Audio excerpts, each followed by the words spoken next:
Well, I've been commissioned for another episode by the looks of things, so welcome to Volunteer Park. At the back of the stand, and I'm joined with the other half of the Proclaimers now, Graham Hogg and Gary Alexander as well to my right hand side. And we're just awaiting the start of the National Youth Cup semi-final between Hawick Youth and West of Scotland, and it gives us a little chance and an opportunity just to chew the fat before the game with two very proud Hawick people and just cast a few aspersions on the game which is ahead of us. But so I'll start first with Graham.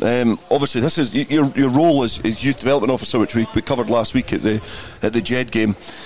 You know, this is pivotal in terms of building success for Hawick for the future, is making sure that we've got a successful under-18s team.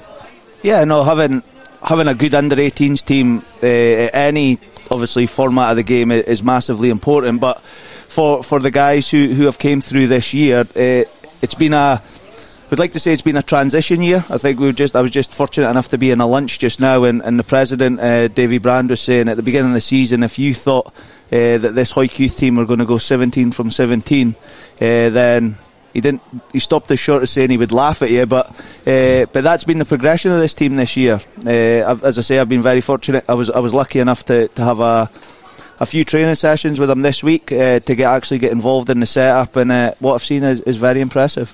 Yeah, they've obviously had a good campaign, and they're now on Volunteer Park this afternoon to play this game, and Linden have been shifted out just to accommodate what is, it's a big game, and it's good to see that the youngsters are getting almost priority in this fixture. But it's good as well the fact that there's so many resources and opportunities to play rugby, especially with likes of the Linden playing North Berwick today. Yeah, I think we would like to have gotten a double header if we could, but it needs teams changing travel times and so on, so we're quite willing to go up the park because this is a big game for Hawick Youth and for the town. So they need the big pitch, the stand, they'll get the crowd. So we wish them certainly all the best, and we'll play our trade up the park. Definitely, yeah. And does that have an impact on your programmes? Because I know you put a lot of work into your programmes for the Linden. Does the fact that you've been bombed out, does that diminish the quality at all? No, the same quality, but it might have hit the sales. Yeah, I think so. You might not get as much revenue, but yeah. But it does show that there's obviously loads of appetite still to play rugby. Obviously, it's unfortunate that Hawick Quins are not playing this year, and hopefully they're going to come back next year. But the rugby, and I think with Super 6, it's breathed a little bit more life into rugby, amateur rugby, and it does start at your grassroots, because you had a very successful youth career. You were always a very promising youth player, and this probably goes different avenues, but you play some of your best rugby and have some of your best times as an under-18. I think the big one on that, Dale, is they're the best times of your life in general. If I went on record plenty of times saying it, if I could take myself back to those under 16s, under 18s days, then I would happily go. Stephen Hill, the coach of the Hawick Youth, was actually my captain at Hawick PSA under 18s, and we were just having a chat the other night about how good those times were, and you don't realise at the time, but they were excellent times. And the big thing for me as a development officer, and I've said it plenty of times, and I'll keep saying the same thing, is that's what the game's about. We want everybody to enjoy the game. We want them to have smiles on their faces. Yes, we want them to play in big fixtures today and obviously get the opportunity to play in these types of games, but we want them to enjoy it. And I think Gary's probably better to ask the question than me, but there is a real buzz in the town just now, in terms, obviously the Greens are going well, the Linden in their centenary year, the Hawick Youth obviously getting to the semi-finals, and other teams up and coming. It's a great time to be involved in Hawick rugby. So do you feel that as well through the Linden? Yeah, I mean, it's great to see Hawick doing so well. Beating Curry at the start of the season was a superb result, and they've done well. Ourselves, we've struggled a wee bit. I think the first game of the season we had a tremendous win here against Leith, and they were a good side, but it was brutal in terms of injuries. We picked up a lot of injuries, long term, big players, and that's affected us. So results wise, we've not gone as well as we probably would have, but it's great to be in our centenary season. We've got the book out, we've got our dinner coming up, centenary dinner in April, so tickets will be out for that shortly. Good punting, well done. Absolutely, take every chance. But it's like, obviously years gone by, Hawick were inundated with players, the Peaskey and the Wands, and being a People's player, I'd been cuffed a few times by both of them. So it's getting everybody, allowing that pathway into play rugby, and it's there'll be players playing today who are going to hopefully play for Hawick firsts. They might play professional rugby, but there's obviously the appetite to come and represent your town and play for the Linden and the Quins and those teams as well. We actually had a wee meeting on Thursday night, some of us for the Linden and Hawick, and just speaking about the future and the pathways, and it's good to have that chat and just try and see what the future holds and ensure that players keep coming through the youth, through the Linden as well, because we've got a place to play. We can maybe nurture one or two. I think the prime ones to pick out in that respect are like Sean Fairbairn, Kirk Ford had 2 or 3 seasons here, and I think it helped ground them and give them a bit of experience moving up to playing with men, and they're shining now for Hawick, and that's great to see. Take a lot of pride out of that, seeing ex-players doing so well for Hawick. Yeah, and I think that's part of it. It's part of the development, and I've got a point I'm going to come back to Graham shortly, but obviously it's creating a culture, it's creating a community, and it's paying back to your community, and obviously you're doing that with a book that's out today.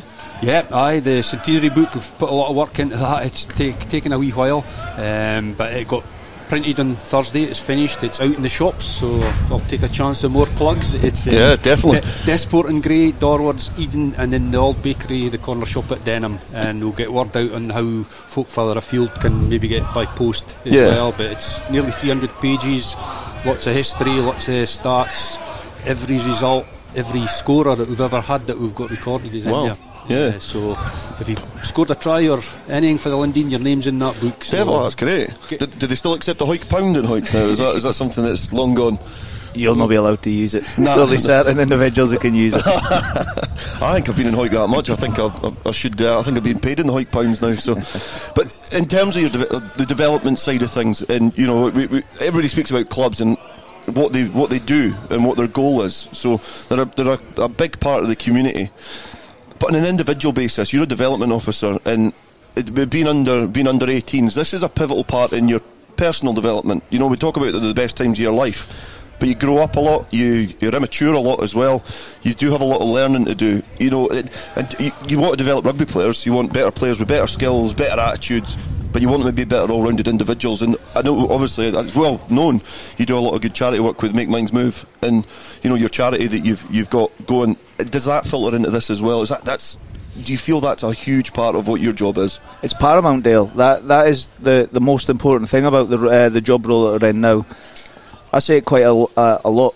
The rugby's actually a byproduct of what we do now. There's such a small percentage of players coming through from any area who get that opportunity to make those professional ranks.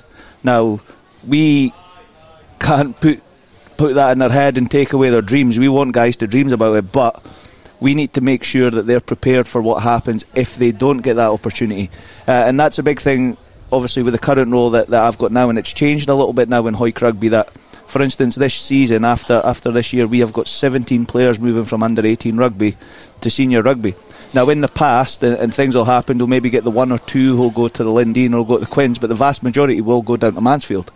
And we've probably lost a lot of players from that. So now we need to be more tactile in terms of how we look after the individual as well as how we look after the team. So we are putting plans in place for the 17, 18 guys who are moving up next season. Some will go to the Linden, fingers crossed, some will go to Hawick Harlequins, some will go to the Force, and some will be in the mix for playing first 15 grade next year. And as I say, that's the thing. And if the guys are not going to the places that they ultimately wish to, we need to make sure that we've got a plan in place so they can get to where they ultimately want to be.